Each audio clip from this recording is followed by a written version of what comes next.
이건 진짜 심각하게, 완전 심각하게 저평가된 거예요. 이거 평가를 하지 않은 거야, 이 정도는 그냥. 네, 대통령 당선 유력 기사가 뜬 순간부터 가상화폐인 아이콘이 44% 이상 급등했다고 합니다. 와우. 이런 정치와 경제는 치밀하게 연계가 되어 있기 때문에 투자 힌트를 잘 얻어야 됩니다. 그래서 오늘은 가상자산이 다시 떠오르는 이유 두 가지와 그리고 효과적으로 투자할 수 있는 방법에 대해서 얘기해 보려고 합니다. 사실 코인에 투자하고 싶은 분들이 많은데 코인은 주식과 좀 다르잖아요. 약간 무서운 느낌이 있긴 그렇죠. 주식이 신라면이라면 코인은 핵불닭도 아니야.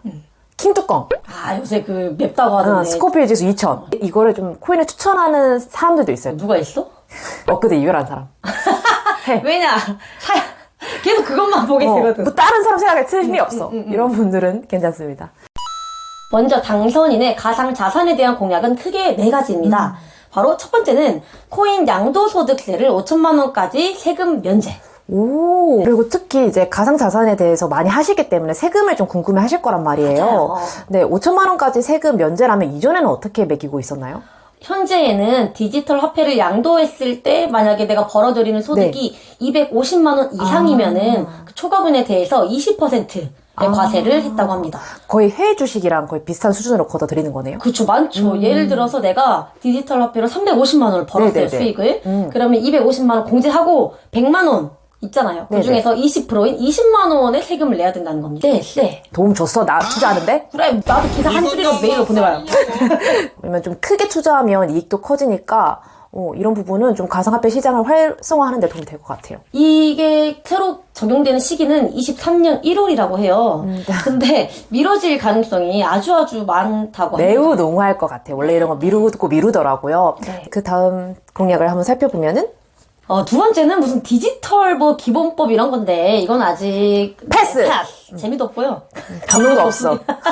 네, 세 번째는 바로 국내 코인 발행과 거래소 발행을 도입한다는 내용입니다. 이게 바로 투자자들 입장에서는 가장 눈에 띄는 이제 공약일 것 같은데요. 당선인은 국내 코인 발행에 찬성을 하는 입장입니다만 좀 위험하다 그런 인식이 있으니까 안전장치를 먼저 마련을 해서 거래소 발행부터 도입을 하겠다는 입장인데요. 네네. 저희가 원래는 코인 발행이 가능했습니다. 근데 중간에 법이 바뀌어서 금지를 시켰나요? 네, 2017년에 금지가 됐는데 왜 금지가 됐겠습니까? 뭐 무수한 사기, 불법 이런 것도 저질렀겠죠. 그죠. 네. 그러니까 원래는 이 코인을 발행하는 걸 프로젝트라고 하는데요. 거래소 발행, 코인 발행이 금지됐다 보니까 우리나라의 코인 이제 업체들은 어떤 식으로 발행을 했냐면 나가야지. 해외에 나가서 코인을 발행을 하고 그다음에 우리나라로 다시 가지고 와서 우리나라 거래소에서 상장을 해서 거래를 하는 거죠. 좀 우회를 좀 해야 되군요. 근데 이렇다 보면은 우리나라 이제 코인 업계들의 약간 자금 조달이나 그런 게 조금 어렵대요. 네. 외국에 사는 거기 때문에. 네네.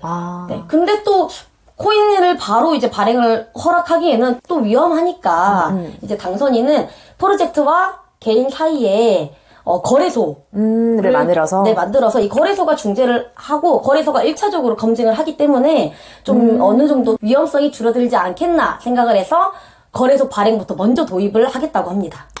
그렇게 해서 일단 우리나라 기업들이 코인 안 만든 게 아니거든요. 외국에서 발행한 코인 중에 좀 핫한 게 있잖아요. 있죠. 루나. 이름이 너무 이뻐요. 이거는 저는 실제 결제 방식으로 도입되고 있는 코인이거든요. 우리나라. 그래서 꽤 저는 잠재력이 높은 코인이라고 하는데 이게 지금 현재 코인 시가총액의 몇위 7위. 네. 이거예요. 실효성이 있는 코인은 이렇게까지 성장할 수밖에 없습니다. 만약에 국내 거래소가 도입될 경우 다양한 기업들도 참여할 수 있기 때문에 오히려 이런 가상자산 시장이 매우 활성화가 되겠다. 그렇죠. 또 개인들도 또 옛날보다는 안전하고 건전하게 투자를 할 수 있으니까 그쵸. 새로운 투자처를 찾는 분들에게는 또 다른 기회가 될 수 있을 것 같습니다. 네, 그렇다면 이렇게 가상화폐를 좀 만들 수 있는 기술이 있거나 혹은 여기에 투자를 하고 있는 기업들을 잘 살펴보는 게 좋을 것 같아요. 네.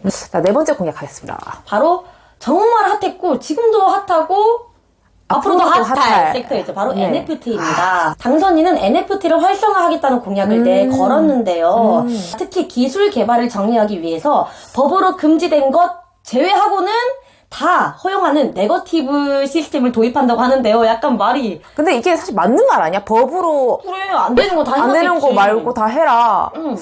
이거는 조금 더 법을 구체적으로 봐야 될 것 같아. 나중에 발의된 거를. 네.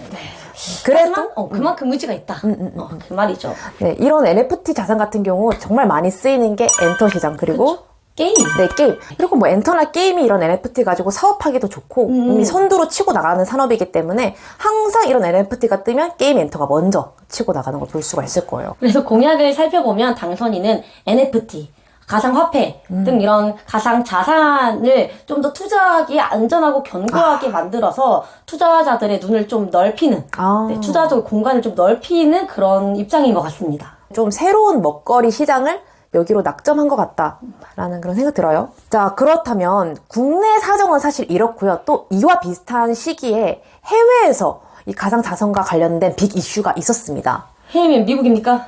그렇죠. 해외는 미국이죠.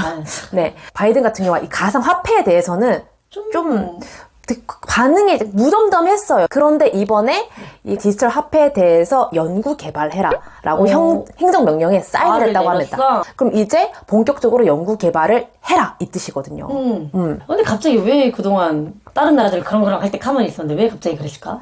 사실 미국 입장에서는 할 이유가 없거든요. 기축통화국이고 이미 달러 애초에 나는 결제 잘하고 있는데 왜 굳이 수수료 깎아주는 디지털 화폐를 해야 하냐? 얘가 하잖아. 중국. 네, 중국 같은 경우가 이미 2014년부터 만들기 시작했고 시범 운영을 여러 도시에서 시작을 했고요. 얼마 전에 열렸던 베이징 올림픽에서는 이미 그 무슨 손목에 밴드 같은 거 차고 이걸로 결제 시스템을 만들었대요. 가상화폐? 그 디지털 화폐로요. 디지털 화폐? 네, 디지털 위안화로요. 그래도 운영이 되는 걸 보니까 사실 약간 발등에 불이 떨어진 거죠. 그치. 중국이 하는 정책이 1대1로라고 1대1의 국가들을 뚫는 거잖아요. 무서운 스나이퍼야. 뭐야. 무서워 죽겠어. 그럼 걔네들이 달러 결제 대신 디지털 위안화로 가져가 버리면 달러의 뺏기는 지위가 거지. 뺏기는 거지. 사실 뭐 들고 있는 것도 중요하지만 화폐라는 거는 유동될 때 가치가 맞아. 있는 건데 맞아. 차라리 수수료 깎더라도 써. 그래 쓰는 거에 더 목적을 두자라고 해서 바이든도 마음을 바꿔먹은 것 같습니다. 사실 디지털 화폐라는 게 우리가 이미 카드 쓰고 뭐 애플페이, 삼성페이 쓰고 하는데 페이는 이게 실효성이 있냐 없냐는 사실 나중 문제고요. 이미 이렇게 뭐 정치적으로 소스가 나온 이상 우리는 이거를 이용할 수밖에 없죠. 투자를 하는 우린 사람들은. 투자자니까. 그래서 이게 저는 투자할 때 두 가지 관점으로 봐야 되는데 첫 번째는 우리가 앞서 말한 뭐 NFT, 가상화폐 그리고 이 가상 자산에 투자하는 기업들 여기에 투자를 하거나 아니면은 이런 블록체인 기술들을 보완해주는 기업들에 집중을 하거나 저는 이 두 가지 관점에서 투자를 해야 된다고 보고 있거든요. 왜냐면 이 블록체인 기술 같은 경우는 아니 증명이니까. 네 해킹되는 순간 아예 화폐로서의 가치를 다 상실해버려요. 그러니까. 그냥 비트코인 빵원 돼요. 그래서 보안을 담당하는 기업들. 네, 근데 오늘은 전자만 할 거예요. 왜냐면 아직 발행된 게 아니잖아요.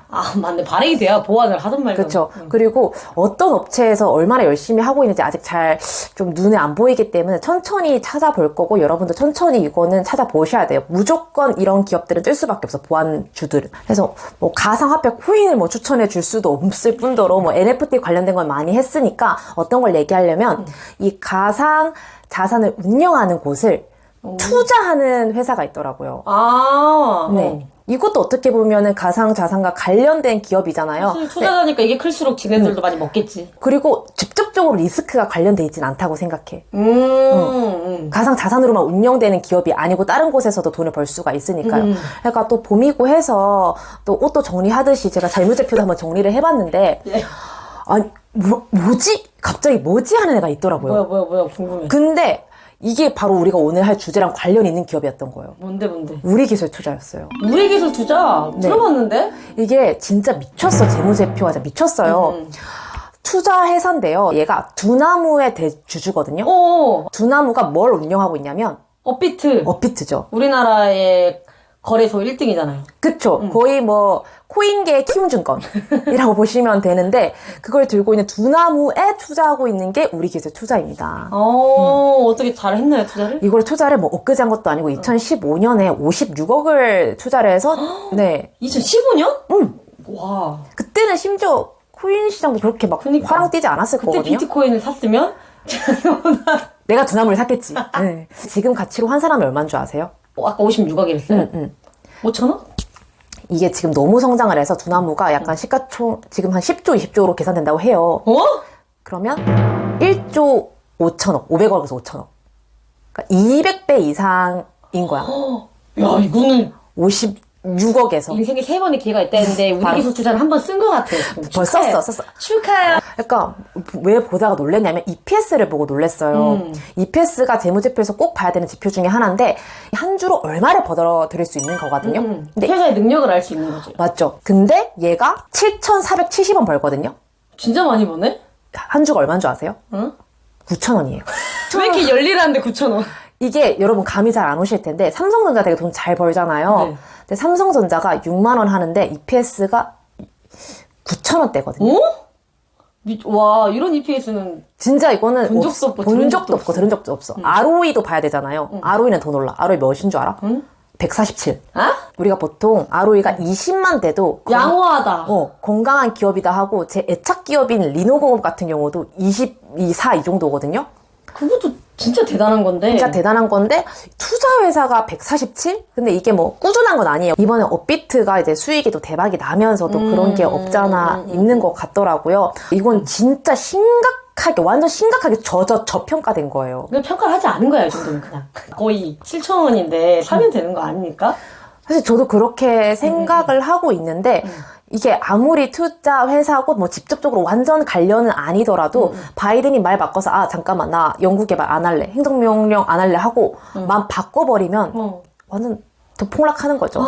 그러니까 워낙 가상자산 자체가 아직까지는 변동성이 심하다 보니까 이 리스크를 여기도 갖고 있는 게 좀 관건이에요. 이미 뭐 우리가 가상화폐가 유통되는 걸 용인하겠다라는 입장을 조금 더 내비쳐준다면 이 주가가 좀 더 안정적이지 않을까라는 생각을 하거든요. 이미 실적은 견고하니 받쳐줄 네. 것만 있으면 됩니다. 네, 그래서 우리 여러분들 중에서 코인에 투자하자니 좀 리스크가 걱정되시는 분들이 있을 것 같아요. 코인은 하한선이 없는 거 아시죠? 여기 우리는 29%까지잖아. 없어요. 제가 그냥 공부한다고 코인에 발만 담궈봤거든요. 없어질 뻔했어. 나 녹았어, 새끼 말. 없어. 새끼 닮아, 없어. 새끼 없어졌어. 그래서 이 가상화폐 투자가 무섭다면은 오히려 이 가상화폐 투자 기술을 갖고 있거나 여기에 투자하는 기업들에 관심을 가져보는 것도 지금 괜찮네요. 이 변화하는 시대에서 또 살아남는 방법 중에 하나가 아닐까라고 생각을 합니다. 네, 그러면 우리 다음 시간에도 더 재밌고 유익한 영상으로 돌아오겠습니다. 안녕.